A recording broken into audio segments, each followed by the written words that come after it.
এবার আওয়ামী লীগ ভোট দিয়েছে বলে আমরা জয়ী হয়েছি, সরাসরি আওয়ামী লীগকে সমর্থন জানালেন তারেক রহমান।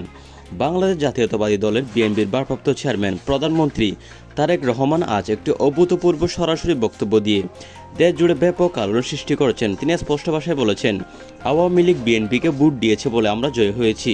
তারেক রহমান আরও বলেন, আমরা সত্যি কথা বলতে চাই, আওয়ামী লীগের ভোট না পেলে আমরা জয়ী হতে পারতাম না। আওয়ামী লীগ আমাদের সমর্থন দিয়েছে, তাই আমরা ক্ষমতায় এসেছি। এটা আমাদের স্বীকার করতে হবে।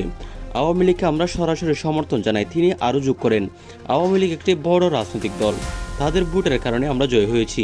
এখন থেকে আমরা আওয়ামী লীগের সঙ্গে হাত মিলিয়ে দেশকে এগিয়ে নিব। জামাত ও অন্যান্য চরমপন্থীদের বিরুদ্ধে আমরা একসঙ্গে লড়ব। তারেক রহমানের এই বিবৃতি সরকারের অভ্যন্তরে এবং রাজনৈতিক মহলে ব্যাপক তোলপাড় সৃষ্টি করেছে। আওয়ামী লীগ নেতাকর্মীদের মধ্যে এই ঘোষণায় আনন্দ উল্লাস কিছুটা দেখা গিয়েছে। অনেকে এটাকে জাতীয় ঐক্যের বড় পদক্ষেপ বলে অভিহিত করেছেন। আবার অনেকে বলছেন, যদি আওয়ামী লীগের প্রতি এতই টান থাকতো তাহলে আওয়ামী লীগকে এতদিন নিষিদ্ধ থেকে প্রত্যাহার করে আবার ফিরিয়ে আনত বিএনপি।